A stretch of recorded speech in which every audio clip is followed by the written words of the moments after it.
ರಾಹುಲ್ ಗಾಂಧಿ ಯಾತ್ರೆಗೆ ಅಸ್ಸಾಂನಲ್ಲಿ ಅಡ್ಡಿಪಡಿಸಿದ ವಿಚಾರಕ್ಕೆ ಸಂಬಂಧಪಟ್ಟಂತೆ ಬಿಜೆಪಿ ವಿರುದ್ಧ ಕಿಡಿಕಾರಿದ್ದಾರೆ ರಾಹುಲ್ ಗಾಂಧಿ ಅವರು. ಬೇಕಂತಲೇ ರಾಜಕೀಯ ಮಾಡ್ತಿದ್ದಾರೆ ಅಂತ ರಾಹುಲ್ ಗಾಂಧಿ ಆಕ್ರೋಶವನ್ನ ವ್ಯಕ್ತಪಡಿಸ್ತಾ ಇದ್ದಾರೆ. ಯಾಕಂದ್ರೆ ರಾಹುಲ್ ಗಾಂಧಿ ಅವರಿಗೆ ಅವರ ನ್ಯಾಯ ಯಾತ್ರೆಗೆ ಅಸ್ಸಾಂನಲ್ಲಿ ಅಡ್ಡಿಪಡಿಸಲಾಗಿದೆ. ಈ ಹಿನ್ನೆಲೆ ರಾಹುಲ್ ಗಾಂಧಿ ಬಿಜೆಪಿಯವರ ವಿರುದ್ಧ ಕಿಡಿಕಾರಿರುವಂತದ್ದು.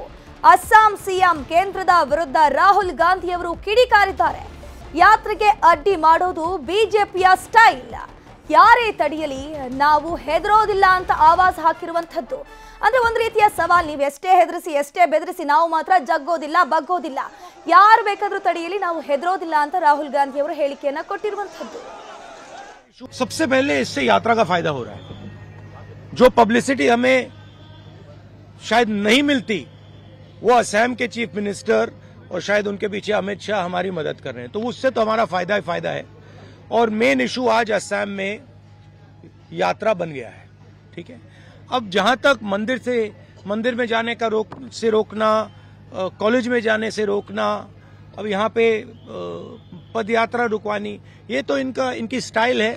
इंटिमिडेशन टैक्टिक्स से हम इंटिमिडेट नहीं होते इन लोगों से, इनसे डरते नहीं है. तो हमारा तो फायदा है. हमारा जो मैसेज है, न्याय का मैसेज है, वो तो जा रहा है, गांव में जा रहा है. क्योंकि जनता अपने आप से पूछ रही है कि भैया ये हो क्या रहा है.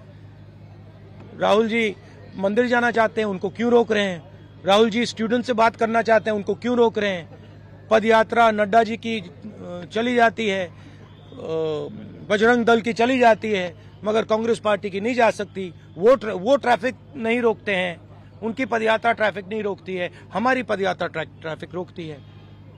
तो क्लियर है विपक्ष की लड़ाई कौन लड़ रहा है. कांग्रेस लड़ रही है, हमारी जो पार्टनर पार्टीज हैं वो लड़ रहे हैं.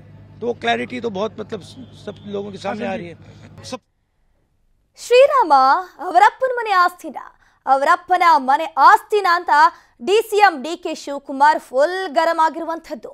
ಸಿದ್ದರಾಮಯ್ಯ ಹೆಸರಿನಲ್ಲೇ ರಾಮ ಇದ್ದಾನೆ ಅಂತ ಡಿಕೆ ಶಿವಕುಮಾರ್ ಅವರು ಹೇಳಿಕೆಯನ್ನ ಕೊಟ್ಟಿದ್ದಾರೆ. ಬಿಜೆಪಿ ವಿರುದ್ಧ ಕಾಂಗ್ರೆಸ್ ನಾಯಕರು ಎಲ್ಲರೂ ಕೂಡ ಆಕ್ರೋಶವನ್ನು ವ್ಯಕ್ತಪಡಿಸ್ತಾ ಇರುವಂತದ್ದು. ಅಸ್ಸಾಂನಲ್ಲಿ ರಾಜಕೀಯ ಮಾಡ್ತಿದ್ದಾರೆ ಅಂತ ಆಕ್ರೋಶವನ್ನು ವ್ಯಕ್ತಪಡಿಸ್ತಾ ಇದ್ದಾರೆ. ಗುವಾಹಟಿ ನಗರಕ್ಕೆ ಎಂಟ್ರಿ ಆಗಲು ಬಿಡ್ತಿಲ್ಲ ಅಂತ ಬೇಸರವನ್ನು ವ್ಯಕ್ತಪಡಿಸುತ್ತಿದ್ದಾರೆ ಕಾಂಗ್ರೆಸ್ ನಾಯಕರು. ಇತ್ತ ದೇಶದಲ್ಲಿ ಸಂವಿಧಾನ ಪ್ರಜಾಪ್ರಭುತ್ವ ಬದುಕಿದ್ಯಾ, ಭಾರತವನ್ನ ಸ್ವಾರ್ಥಕ್ಕಾಗಿ ಬಿಜೆಪಿ ವಿಭಜನೆ ಮಾಡ್ತಿದೆ ಅಂತ ಬಿಜೆಪಿ ಸರ್ಕಾರದ ವಿರುದ್ಧ ಕಾಂಗ್ರೆಸ್ ನಾಯಕರು ಹರಿಹಾಯ್ದಿದ್ದಾರೆ.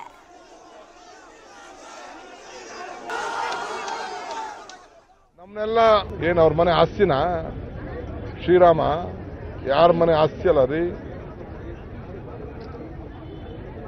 ಗಾಂಧೀಜಿಯವರು ಏನ್ ಹೇಳಿದ್ದಾರೆ, ರಘುಪತಿ ರಾಘವ ರಾಜಾರಾಮ್ ಪತಿತ ಪಾವನ ಸೀತಾರಾಮ್. ರಾಮನೂ ಇದ್ದಾರೆ, ಸೀತನೂ ಇದ್ದಾರೆ. ನಾನು ಹೇಳಿದ್ನಲ್ಲ, ಸಿದ್ದರಾಮಯ್ಯನವರ ಹೆಸರಿನಲ್ಲಿ ರಾಮ ಇದ್ದಾನೆ, ಶಿವಕುಮಾರ್ ಹೆಸರಿನಲ್ಲಿ ಶಿವ ಇದ್ದಾನೆ, ಶಿವನ ಮಗನೂ ಇದ್ದಾನೆ ಕುಮಾರ. ಇನ್ನೇನು ಬೇಕು, ಇದು ನಮ್ಮ ಎಲ್ಲ ಧರ್ಮ. ಸೊ ಬಿಜೆಪಿಯವ್ರ ಪಾಪ ಅವ್ರಿಗೆ ಇನ್ನೇನಿಲ್ಲ. ಅವ್ರೇನಪ್ಪ ಅಂತಂದ್ರೆ ನಮ್ಮನ್ನೆಲ್ಲ ಒಂದೇನಾದ್ರು ಒಂದು ಫೋಟೋ ಮಾಡ್ಬಿಟ್ಟು ಇವರು ಹಿಂದೂ ವಿರೋಧಿಗಳು. ಮುಂದುವರಿದ ಭಾಗ ಈಗ ಸುಮಾರು 6712 ಕಿಲೋಮೀಟರ್ ಅನ್ನ ಕೆಲವು ಕಡೆ ಪಾದಯಾತ್ರೆ ಮಾಡ್ತಾರೆ, ಕೆಲವು ಕಡೆ ಬಸ್ನಲ್ಲಿ ಹೋಗ್ತಾರೆ. ಅದನ್ನ ಮಾಡೋದಕ್ಕೆ ಅದು ಶಾಂತಿ ಇಲ್ಲ. ಅಲ್ಲೇನು ಯಾವುದೇ ರೀತಿ ಗಲಾಟೆಗಳು ಮಾಡಿಕೊಂಡು ಕೂಗಾಡ್ಕೊಂಡು ಕಿಚ್ಚಾಡ್ಕೊಂಡು ಮಾಡೋ ಒಂದು ಶಾಂತಿಯ ಸಂದೇಶವನ್ನ ಅವರು ಹೊತ್ಕೊಂಡು ಹೋಗ್ತಾ ಇದ್ದಾರೆ. ಅದಕ್ಕೆ ಅಸ್ಸಾಂನಲ್ಲಿ ಅವರು ಮುಖ್ಯಮಂತ್ರಿಗಳು ತಡೆದು ಎಲ್ಲೂ ಕೂಡ ಕನ್ನಡಿಗರ ನೆಚ್ಚಿನ ನ್ಯೂಸ್ 18 ಕನ್ನಡ ಈಗ ವಾಟ್ಸ್ಆಪ್ನಲ್ಲೂ ಲಭ್ಯ.